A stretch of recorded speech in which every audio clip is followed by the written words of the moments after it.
The giant killer known as Andrea. She's tough as rock and a powerful defense player. Lil Ragu known as Jared.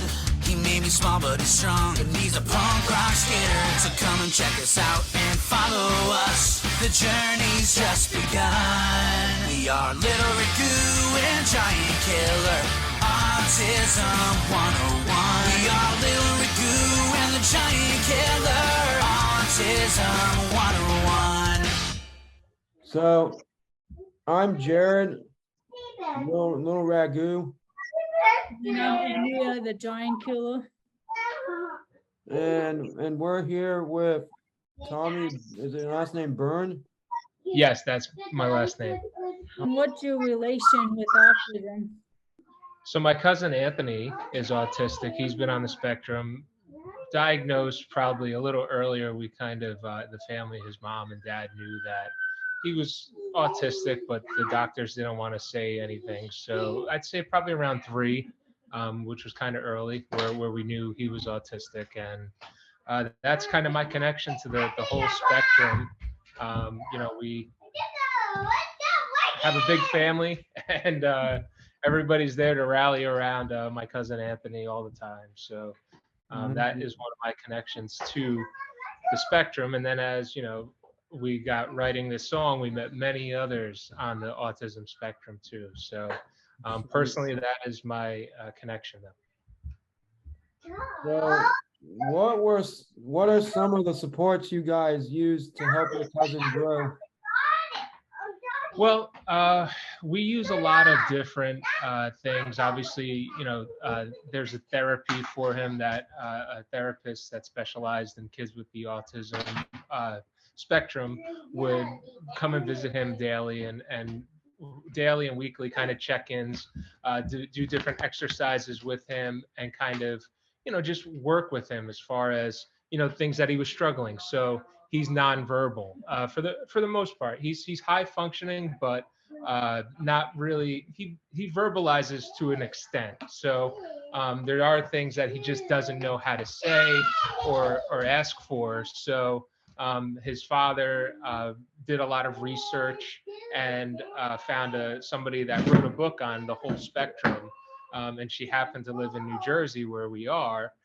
And they connected, and she would come to the house and still checks in with them today, till today. So, they have a very good relationship when it comes to, Anthony and checking in and making sure that he's doing okay.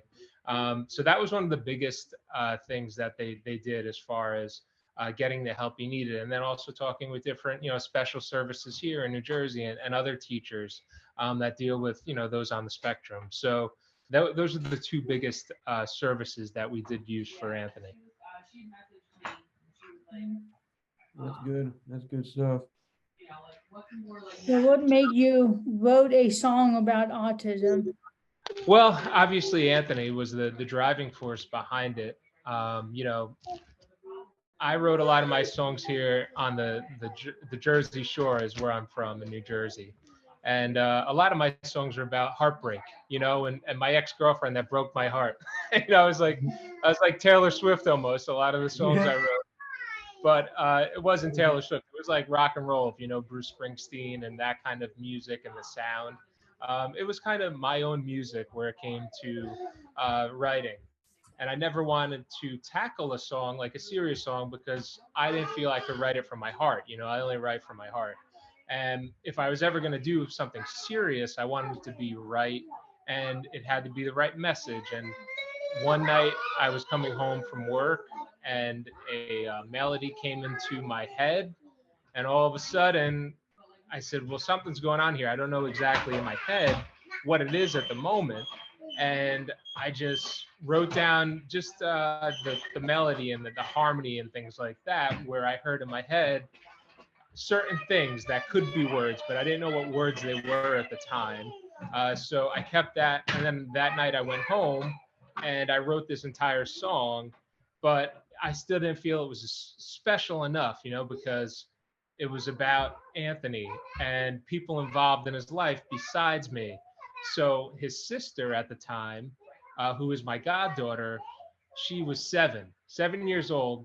And I brought the song over to her and her father, and I said, I wrote this song for your brother.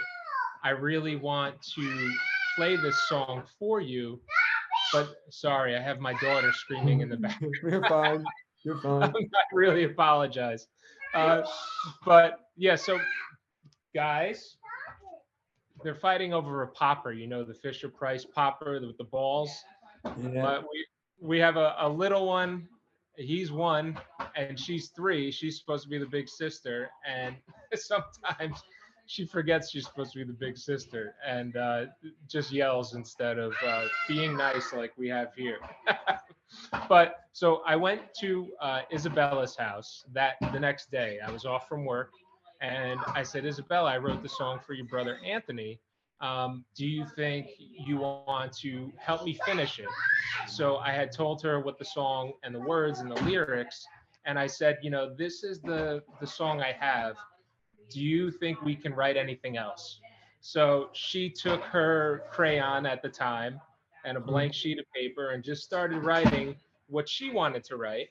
And then I looked over and I said, you know, maybe we'll do this and that. But for the most part, we kept a lot of what she put.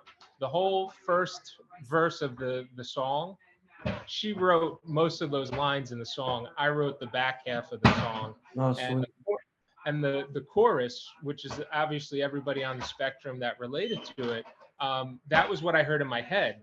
I just didn't know what it was at the time. And then her dad also was home at the time. And I said, well, this is what I hear for the chorus. What do you hear? And he said it should be about how Anthony can't really communicate all the time what he's feeling.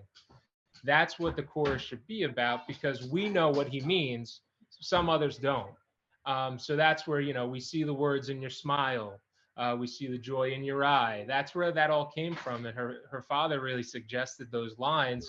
And then we kind of just put it all together. And the song came together very fast, obviously. And 25 minutes later, it was done, really. 20, 25, 30 minutes, maybe max. We had the song written and complete. And I said, well, why don't I flip? And at the time, you know, social media obviously has grown. It's bigger now than it was 5 years ago, even, you know, and before that, you think about the evolution of just social media. So I flipped my phone around and I said, let's just, you know, let's record it. So I flipped it on, put on, and recorded it on my phone. And I listened to it on the car ride home that night. And I said, why don't I just put this out on my Facebook page and see, you know, how people think, hey, you know, we wrote this song, it's for our cousin. And all of a sudden, everybody started sharing it. And it just kind of took off from there, where everyone wanted to know where they could buy this song. Where can I buy it? Can I download the, you know, real recording of the song on iTunes or, you know, wherever? Can I listen to it on Spotify? And I was like, unfortunately, we didn't record the song. That's, you know, it's, what you see is coming straight from my phone, and that's really all we have right now. And then basically, I got in touch with a couple friends who knew people, and the song became what it is, and what you guys saw, I guess, through Facebook Reels, right? Is how you saw that. I actually found it on Spotify. Oh, really? Okay. Yeah, I was Wow. searching up autistic songs, and your name came up, and I looked it up, and Interesting.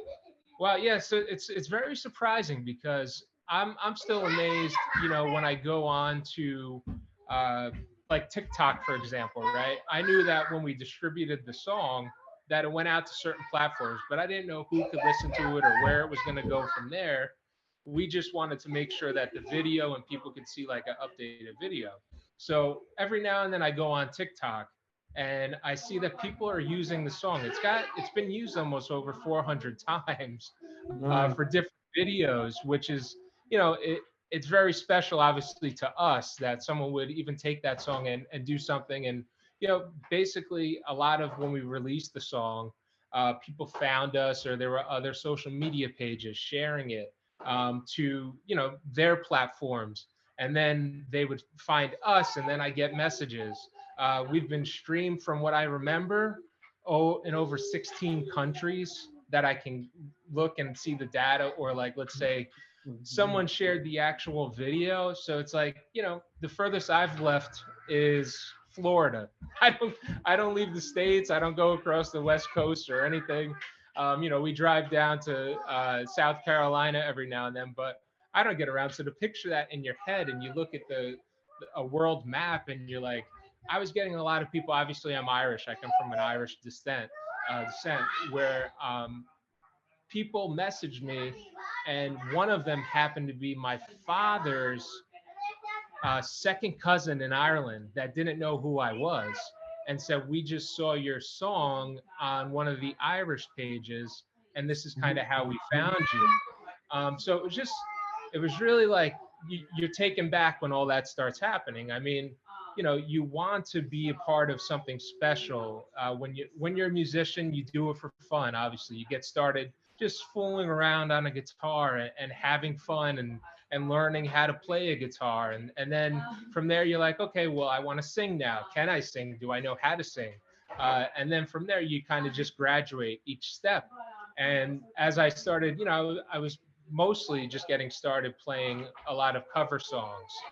And I didn't want to do that anymore. It was something that sorry again. It was something that we just I wanted to have fun. But then I said, you know what? I think I can write my own songs now. So the only thing I could relate to, I was 21, 22 years old, was heartbreak. So that was easy for me to write. And then from there, you develop a following and things like that. And a lot of people in the community and around New Jersey, would come out to our shows. And I said, well, this is great. And then it's like, all right, well, what can we do next? And I never knew what next would be. And then I wrote this song. And then that next, people get their 15 minutes of fame, they say. But we together, Isabella and I, we had about 6 months of fame where it was like an unbelievable ride where people were, like yourselves, finding the song, reaching out to us, asking about Anthony, finding out, how he is on the, what level of the spectrum, what his parents do for help, like you guys mentioned earlier, asking advice, all these kind of things where I was getting messages from India and, London and all these different time zones. My phone would be blowing up through the course of the morning, and I was just trying to sleep at the time. And all of a sudden, it was a crazy ride. And then, we went and we recorded the song. Bella, reminded, was 7 years old. So, it's a 7-year-old, and people around where she lives were coming up to her saying, I heard your song, I heard your song, I heard your song. And she was like, wow, like, but you're 7 years old, you don't really, I guess she appreciated it, obviously, but you don't realize what's happening at the time too, when things are like that happening. You have random people coming up to you I was at the grocery store in my area, and someone came up to me and said, I heard your song, I saw your video, where, it was like a dream come true as a musician here, to write something that still 5 years later, people are finding it. And obviously April's Autism Awareness Month, World Autism Awareness Month, where we'll see activity, and I'll see on YouTube, the view count will go up, or, people will find my band page and I'll get a share from the video that we posted. That's kind of where I know that, all right, someone's finding us again. This is unstoppable. And it's just great. It was a perfect way to say, we hear you, Anthony. We know what you're going through. And when we wrote it, it was really for him. And then we never expected all the love and support to come our way from everybody on the spectrum, and not even on the spectrum. We were shared on Fox News and TV channels locally. Articles were written about us. It was just like a wild, wild ride. And then to cap it off, a friend of mine, Stephanie, she had went on a job interview in New York City for this company. And they spoke about hosting an autism event on Broadway in New York City for Autism Speaks. And she said, well, my friend Tommy, him and his goddaughter, they wrote this song, and you got to hear it. So she played it for the person.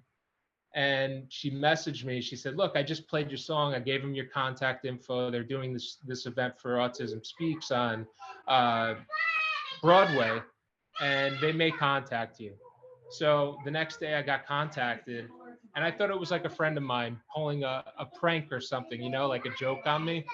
And they said, "No, we heard your song. Stephanie sent it to, we want you to play the song on Broadway." So that was a whole nother adventure for this whole song. We got to play the song with a backing Broadway choir, a backing Broadway band, and are surrounded by people on the spectrum, all these different people that were autistic with their families. And I was looking around and I was like, I don't believe this happened. You know, this started in a house on a table with a little crayon and Bella and the song. And all of a sudden it just like, it really just blew up. It was insane. And after Broadway, we kind of, you know, things kind of just leveled out and life got back to normal where, you know, I wasn't getting reached out to all the time, or, you know, or people want to know about Bella. Today, you know, people still message, and she's like a little embarrassed now because now she's like 12 going on 13. She's a teenager, you know, and she's singing the song as a, you know, a 7-year-old, like a little kid. And she gets embarrassed when she hears the song because she goes, "That's not how I sound anymore." I said, "But you got to remember that people, they're not listening for how you sound. The words, the meaning behind the song, Bella, is what people really love." And the message that you did, and the gift that you gave your brother writing that song, taking the time. You know, I pushed her along because I was used to being a musician and the process and what involved, you know, recording the song and making sure, "Hey, Bella, maybe we should sing this like this." And so when we first put the song out with the flip phone, that was in January of that year. We didn't put the new version out, obviously, until April. So in between January and April, Bella started singing the song differently than when we first wrote the song in January. So we went to go record the song in the New York City. We recorded it. The producer said, "She's not singing the song the way I've heard it.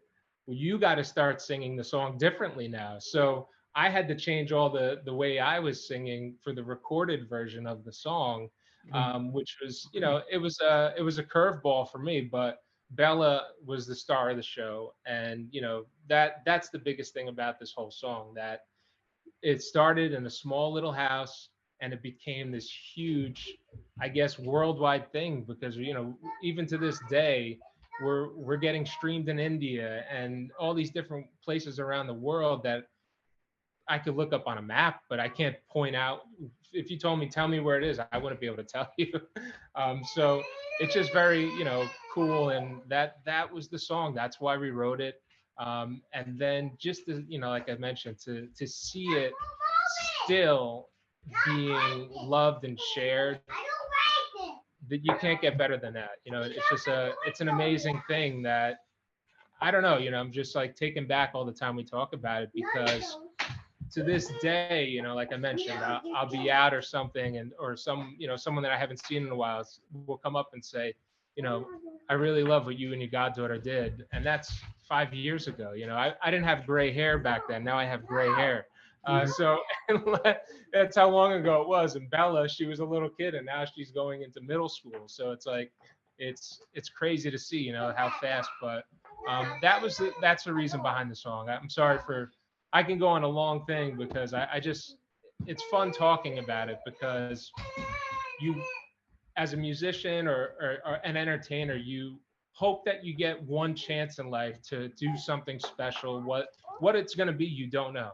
And I'm not a full-time musician. I have a real job and things like that, where I never got to live out my dream as a musician full-time. But if you told me that this would be the only success I ever had as a musician, I would put that on my tombstone and say, "Okay, no problem," because not that many people get that chance just to, you know, play on Broadway and do these kind of things.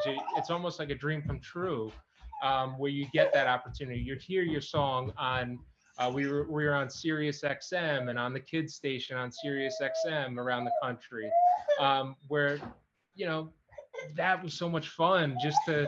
It's almost like every time something was happening, I was like, I don't believe this is happening. I apologize. My son wants to get on the podcast, but we're gonna keep him off. Sorry, bud. Mommy's coming. Mommy works from home too, so it's always a fun day here where we have both kids. So yeah, that's the biggest thing where you hope for as a musician someday you get an opportunity. You just don't know what it is or when that time comes. And it was just like amazing. I don't know how else to say it more than that, but when things like we had Sesame Street share it, and not even in that year, the following year, 2 years later, maybe, someone at Sesame Street shared it on the Sesame Street page on Facebook, our song, because obviously, you know, the Sesame Street is a big autism supporter, and everybody on the spectrum, and the autistic character, I can't remember her name right now, but they're huge on, you know, the spectrum and making sure that everyone knows, and there's a lot of awareness around autism. When they shared the song, I was like, I don't believe this is happening again, but it was so cool to just, you know, see that kind of thing. And the only person that never took it was Disney. I thought maybe Disney would come calling and Mickey Mouse, but unfortunately, you know, they didn't for whatever reason, which would have been cool. But that's one of Anthony's favorite things. Disney loves Disney World. He loves the shore and the water. So when we wrote the song, We All Believe You Can Fly is a reference to Peter Pan. Peter Pan was one of Anthony's favorite movies. So I wanted to write that because it was about him. You know, life is one big ocean waiting there for you. Every summer, my family goes on vacations in Wildwood, New Jersey, and they spend the whole week. One of Anthony's therapies was being in the water. That's where he was most calm. In fact, there's another autistic organization in California called Surfers Healing. They shared the video. They do different tours around the country where they take everybody. You gotta have to register online and hope that you get, you know, one of the people to get in. It's almost like getting a ticket for a music show or something. Instead, there's only like a certain amount of surfers that are able to take those on the spectrum out into the water, and it's their way of therapy. So Surfers Healing shared it, and that was one of the big things behind Life is One Big Ocean, because they were always so kind to Anthony at that organization, making sure that they spent ample opportunity, that even if he didn't want to go in the water, they knew how to handle him and make sure that he was, you know, calm enough where they could take him out on a surfboard out into the ocean. And that was like I mean, if it's ever in your area or wherever close by when they come around, it's really a great event to be at. I've been at a couple of those, obviously with Anthony, where it just, you see what, you know, just Mother Nature can do for healing and therapeutic as far as being out of the water. And then those guys, Surfers Healing over in California. But yeah, that's kind of the magic ride that was our song. You know, it's always fun, you know, just to talk about it and see, you know, different faces and people. But do you guys have anything else, or? Yeah, we got one more question. Yeah, sure. And then we didn't know if you were gonna play the song at all. Yeah, I have the guitar if you want me to play it. Well, we got one more question really quick. Sure. You can. What advice would you give someone with autism to help them with their feelings and thoughts? What advice?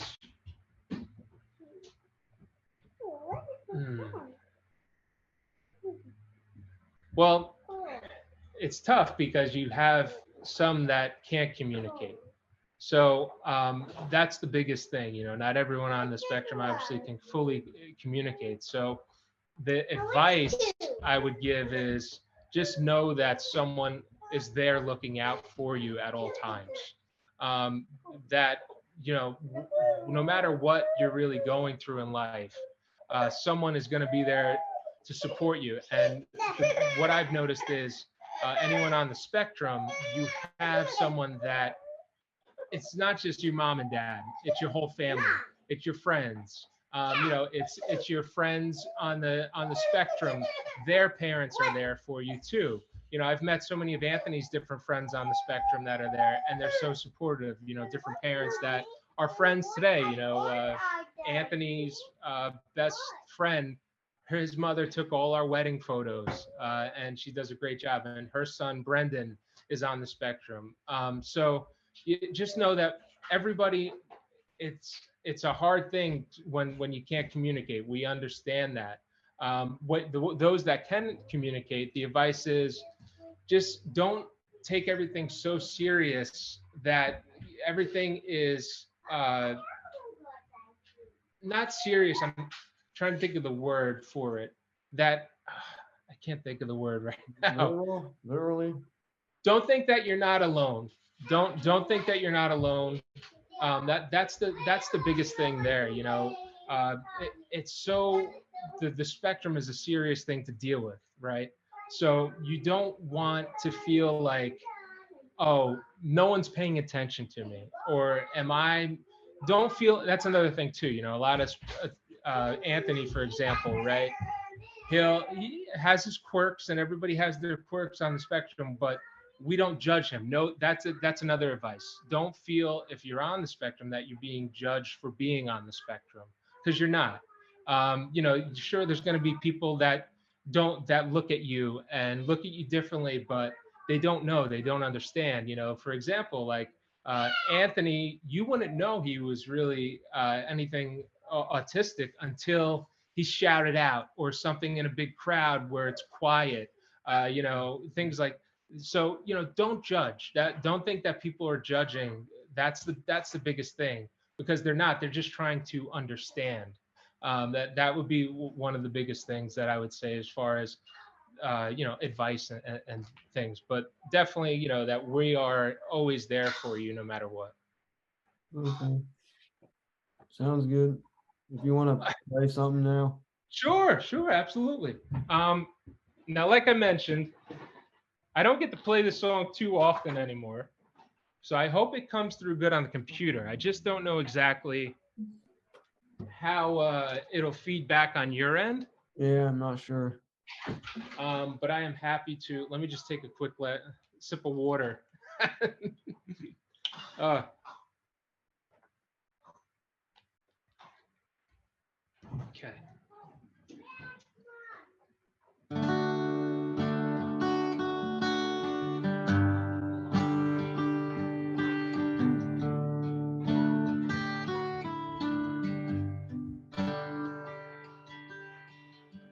I know you get frustrated trying to tell us what you want to say.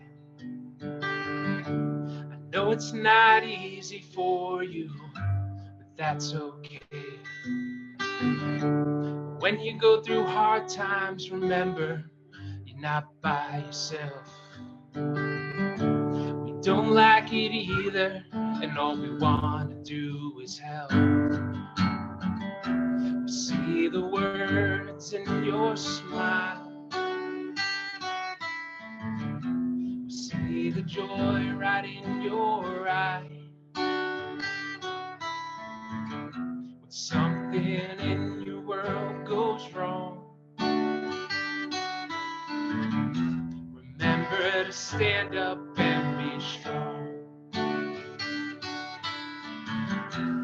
Remember to stand up and be strong.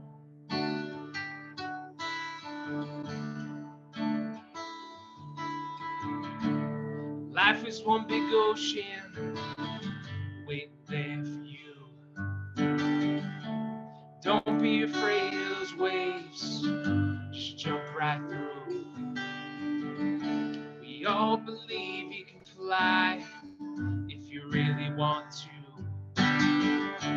Just remember, you can do anything that you want to. See the words in your smile.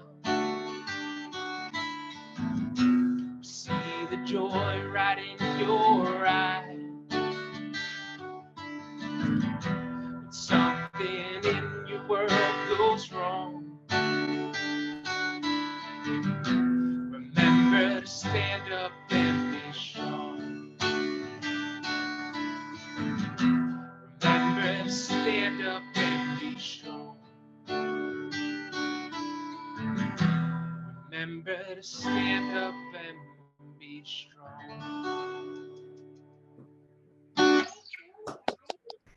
Thank you. Hopefully that came out okay. Sometimes the guitar is a little weird. It sounded good. Oh, wonderful. Well, thank you guys. I really appreciate it. Thank you for finding me. Thank you for finding us. Yeah. I told Bella, this weekend, we saw her over the weekend, and I said, Bella, you're never going to believe it. Somebody found Unstoppable and they want to do an interview. I said, do you want to come? But it's only at 1 o'clock. I think that's the best time I can fit in the interview.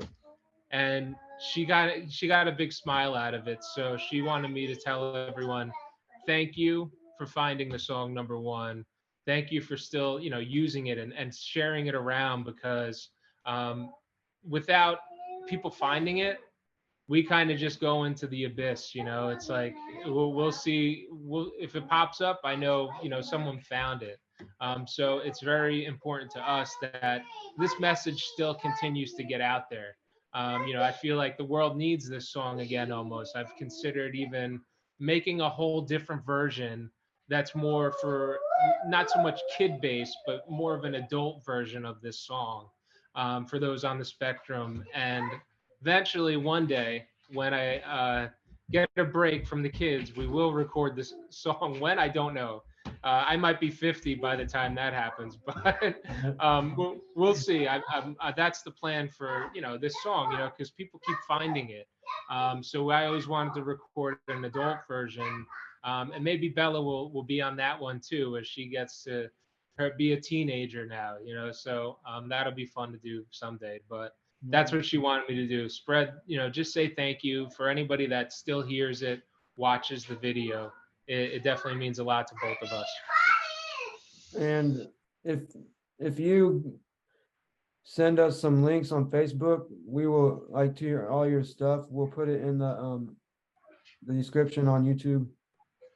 Perfect.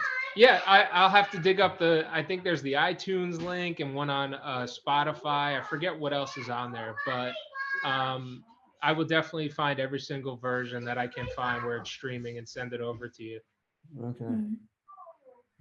Well, thank you guys. I really appreciate it. Yep, thank you for the interview.